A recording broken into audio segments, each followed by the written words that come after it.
ఇంతమంది DSC బాధితులా? Yes sir, ఇంకా చాలామంది ఉన్నారు సార్. నాకు అదే ఆశ్చర్యం అనిపిస్తుంది నాకైతే. మన హయాంలో మనము ఎన్నికలు అయిపోయిన 4 నెలలకి గాంధీ జయంతి నాటికి, ఎన్నికలు జూన్లో అయిపోయినాయి, గాంధీ జయంతి నాటికి 1,30,000 మనం సచివాలయంలో ఉద్యోగాలు ఇప్పించినాం. ఒక్క క్రిటిసిజం రాలా, ఒక్కడంటే ఒక్కడు కూడా క్రిటిసైజ్ చేసే పరిస్థితికి మనం ఛాన్స్ ఇవ్వాల. అంత ట్రాన్స్పరెంట్గా చేసినాం. 1,30,000 ఉద్యోగాలు, ఈడ 16,000 ఉద్యోగాలకు దీనికి రకరకాలుగా దాన్ని తిప్పి ఇంత కాంట్రవర్షియల్ చేసి అమ్ముకునే కార్యక్రమం దాకా తీసుకుపోవడం అంటే నాకు ఆశ్చర్యం అనిపిస్తుంది. దాన్ని నడిపించిన తీరు. 18 లక్షల మంది అందులో రాసినారు. అసలు నిజంగా వీళ్ళు ప్రవర్తించిన తీరు చాలా అన్యాయమైన తీరు. నేను ఒక ప్యానెల్ క్రియేట్ చేస్తాం జగదీష్, ఇది అయిపోయినాక. సార్, ఇది డీల్ చేసే దానికోసం మన లీగల్ సైడ్ నుంచి మన లాయర్లు ఎవరైతే, మన సీనియర్ అడ్వకేట్లు ఎవరైతే మన దగ్గర ఉన్నారో, సుధాకర్ రెడ్డి, మనం వీళ్ళందరినీ కూడా తీసుకొని వచ్చి ప్యానెల్ క్రియేట్ చేసి ఇక్కడ కల్పనమ్మను, చంద్రశేఖరన్, ఎమ్మెల్సీలు మన పార్టీ తరఫున టీచర్లు ఎమ్మెల్సీలు ఎవరైతే ఉన్నారో వీళ్ళని కూడా తీసుకొని వచ్చి ఆ కమిటీలో పెట్టి ఇక్కడ మీకు అందుబాటులో ఉండేట్టుగా చేస్తాం. మీకు అన్ని రకాలుగా న్యాయపరంగా మీకు ఖర్చు లేకోకుండా న్యాయపరంగా అన్ని రకాలుగా మనమే దీన్ని ఫైట్ చేసే విధంగా we will take it up. అది చేద్దాం. ఇక్కడ జియో ఫస్ట్ ఏమో ఇచ్చి సార్, ఎటువంటి ఎగ్జామ్ పెట్టుకోకుండా సర్టిఫికేట్ల కేవలము వీళ్ళ ఇష్టారాజ్యంగా దొంగ సర్టిఫికేట్ల ప్రకారము, లేకపోతే వీళ్ళ సర్టిఫికేట్లు ఏదైతే కరెక్ట్ అనుకుంటారో దాని ప్రకారమే ఉద్యోగాలు ఇచ్చే కార్యక్రమాలు చేసినారు. వెరిఫికేషన్ చేస్తారో సార్, ఆ తర్వాత ఆ తర్వాత వాళ్ళు ఉద్యోగాలు ఇచ్చేసిన తర్వాత ఆ సర్టిఫికేట్ మళ్ళీ జీవో అది క్యాన్సిల్ చేసి ఇప్పుడు మళ్ళీ ఎగ్జామ్ మీరంతా రాయాలా అని చెప్పి అంటున్నారు. ఫస్ట్ ఏమో వాళ్ళు ఒక జీవో ఇచ్చినారు. అవును సార్, వీళ్ళు ఎలాంటి ఎగ్జామ్కు రాయాల్సిన అవసరం లేదు, వీళ్ళకు ఎగ్జామ్ రాయాల్సిన అవసరం లేకుండా కేవలం వీళ్ళ సర్టిఫికెట్ల ఆధారంగానే మేము అపాయింట్మెంట్ ఇస్తాము అని చెప్పి తర్వాత వాళ్ళు ఇష్టం వచ్చినట్టుగా ఆ కార్యక్రమాన్ని చేసినారు. నువ్వు సర్టిఫికెట్ల ఆధారంగా నువ్వు ఇంకా బలమైన సర్టిఫికెట్ పెట్టినా నీకు ఉద్యోగం ఇవ్వలేదు. కానీ వాళ్ళు ఇష్టం వచ్చినట్టుగా వాళ్ళు చేసుకున్న తర్వాత వెంటనే ఇంకో జీవో మార్పు చేసేసి ఇప్పుడు మళ్ళీ మీకు కూడా ఎగ్జామ్ మళ్ళీ దీనికి కూడా ఎగ్జామ్ రాస్తేనే, ఎగ్జామ్ పాస్ అయితేనే అని మళ్ళీ తీసుకొచ్చినారు. ఎవరికి మెయిల్ చేసేందుకు ఫస్ట్ జీవో తీసుకొచ్చినారు. తర్వాత ఎవరికి మళ్ళీ వాళ్ళ పని అయిపోయిన తర్వాత మళ్ళీ వెంటనే గేట్ ఎత్తినారు. మళ్ళీ పని అయిపోయిన తర్వాత మళ్ళీ గేట్ మూసినారు. At the end of the day ఒకటి గుర్తుపెట్టుకోవాల్సింది ఏంటంటే, ఎవరైతే ఎలిజిబుల్గా ఇప్పుడైతే బాధితులుగా ఎవరైతే ఉన్నామో కోర్టులకు తలుపులు తట్టే కార్యక్రమం చేస్తూ ఉన్నాము. అన్ని రకాలుగా మీ న్యాయ సహాయము, న్యాయ పోరాటం మీతో పాటు కలిసికట్టుగా వైఎస్ఆర్ కాంగ్రెస్ పార్టీ తరఫున లీగల్ సెల్ మొత్తం మీకు అండగా ఉండి నడిపిస్తుంది. We will all stand by you. ఇది ఒకటే కాదు, రేపొద్దున అన్యాయం జరిగింది అని అంటే మాత్రం మన ప్రభుత్వం వచ్చిన తర్వాత ఒకసారి దీని మీద ఒకసారి రీఎంక్వైరీ చేద్దాం. Don't worry, we'll demand for an enquiry తల్లి, we'll demand for CBI enquiry. In fact వీళ్ళు పొరపాటున ఏ రకంగా చేయకపోయినా కూడా నాట్ ఓన్లీ ఇప్పుడు ప్రస్తుతానికి నేను చెప్తా ఉన్నాను, ఈ కోర్ట్స్ అనేది ఆశ్రయిస్తూ ఉన్నాం అనేది one part of the story. Matter of only time. కొంచెం ఓపిక పట్టు. ఏడిచినందువల్ల సాధించేది ఏం లేదు, ధైర్యం కోల్పోవడం వల్ల మనం సాధించేది ఏం లేదు. ధైర్యంగా ఉండండి. Matter of only time. 3 ఏళ్ళు కళ్ళు మూసుకుంటే కళ్ళు అయిపోతుంది. మనం వచ్చిన తర్వాత ఎగ్జాక్ట్లీ ఎవరెవరైతే ఈ రకంగా బాధితులుగా ఉన్నారో మీ స్పెసిఫిక్ కేసెస్ మీదనే ఒక ప్రత్యేక కమిషన్ వేసి ఎంక్వైరీ చేపిస్తాం. నేను చెప్తా ఉన్నాను కదా, ఎక్కడ కూడా అన్యాయం అనేది ఎవరికి జరిగినా కూడా we will repair the system. We will ensure that everybody is posted back. So బాధపడితే సాధించేది ఏమైనా గుర్తుపెట్టుకో. ఈ మనం పోరాటం చేస్తేనే మన సమస్య అనేది హైలైట్ అవుతుంది, అందరి దృష్టికి వెళ్తుంది, న్యాయం అనేది జరుగుతుంది. న్యాయం అనేది కూడా మనం పోరాటం చేయకపోతే జరగదు. It can only be justice can only be delayed, it cannot be denied. అది ఒక్కటి ఖచ్చితంగా గుర్తుపెట్టుకో, దేవుడు ఎప్పుడైనా కూడా మనకు తోడుగా ఉంటాడు. Don't worry about it.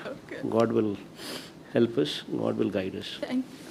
అలాంటప్పుడు 1:1 వెరిఫికేషన్ పిలవకూడదు సార్, మమ్మల్ని అక్కడే ఆగిపోయి ఉంటాం సార్.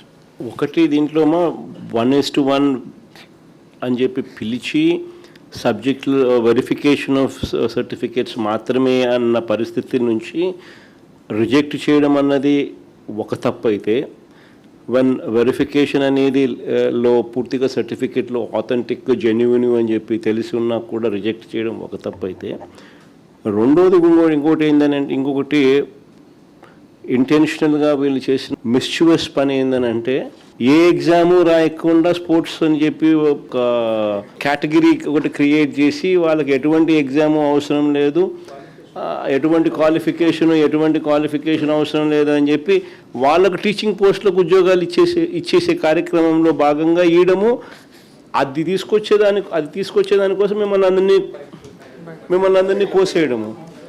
దాని తర్వాత మళ్ళీ సేమ్ థింగ్ను మళ్ళీ క్రిటిసిజం వస్తుందేమో అని చెప్పి వాళ్ళ పని అయిపోయిన తర్వాత మళ్ళీ గేట్లు మూసేసినారు.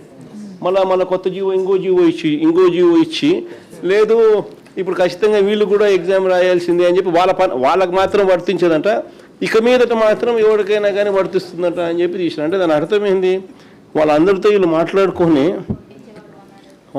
వీళ్ళు ప్రలోభాలకు రకరకాల ప్రలోభాలతో తీసుకున్న తర్వాతనే జరిగింది.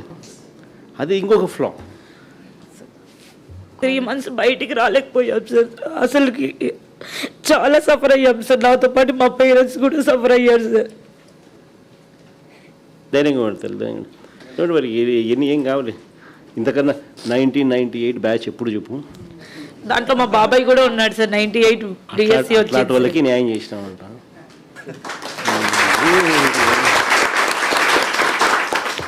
దీని గురించి బాధపడతావు ఎందుకు, కొంచెం ఓపిక పట్టు. Thank you sir.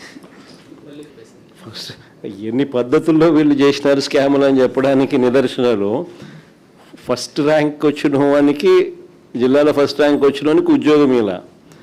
ఎందుకు ఉద్యోగం ఇవ్వలేదు అని అంటే వీళ్ళు చెప్పేది వెరిఫికేషన్కి రాలేదని.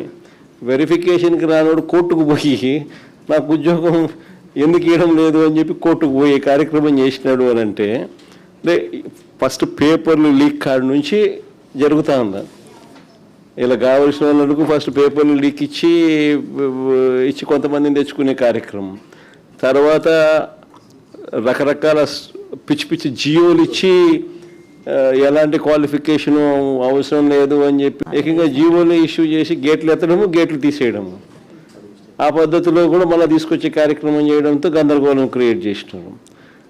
సో ఇక్కడేమో 1:1 అని చెప్పి పిలిచి సర్టిఫికెట్స్ వెరిఫికేషన్ మాత్రమే ఫార్మాలిటీ అనేది పెండింగ్లో ఉండగా, సర్టిఫికెట్లన్నీ పర్ఫెక్ట్గా ఆథెంటిక్గా ఉన్నాయని తెలిసినా కూడా మళ్ళా ఉద్యోగం ఇవ్వకోకుండా ఎగరగొట్టే కార్యక్రమాలు చేసినారు. ప్లస్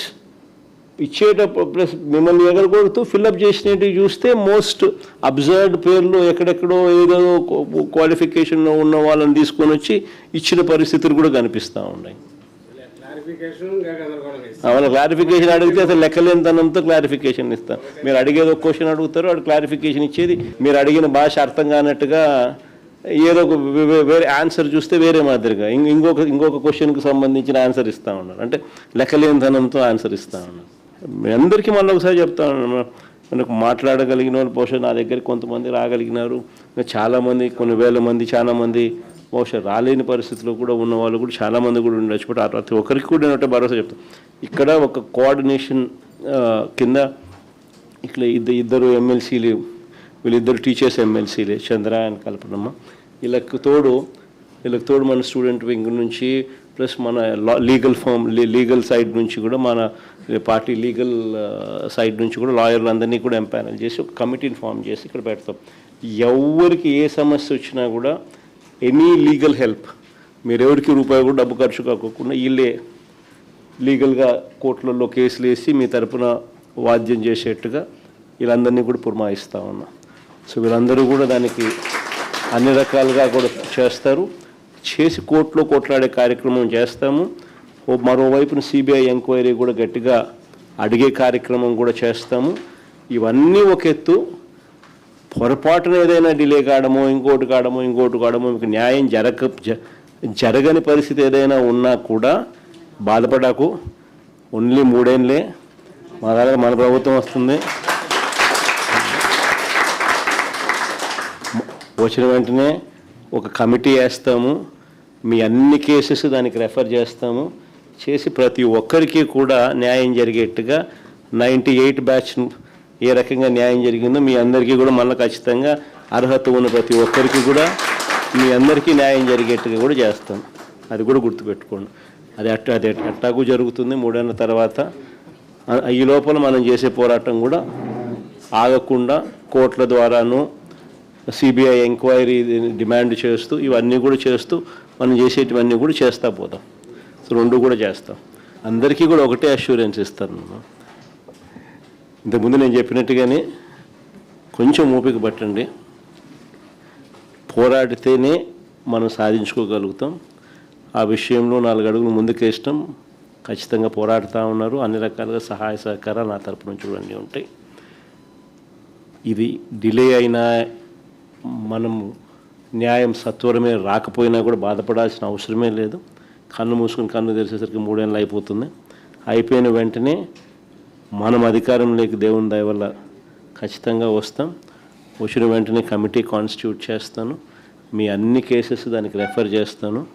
1:1 కింద పిలిచి వెరిఫికేషన్ ఆఫ్ డాక్యుమెంట్స్ మాత్రమే పెండింగ్లో ఉన్న పరిస్థితుల్లో మీ అందరికీ కూడా జెన్యున్ డాక్యుమెంట్స్, ఆథెంటిక్ డాక్యుమెంట్స్ ఉన్న పరిస్థితి ఉన్న నేపథ్యంలో ఉన్న వాళ్ళందరికీ కూడా ఖచ్చితంగా జరిగించాల్సింది జరగాల.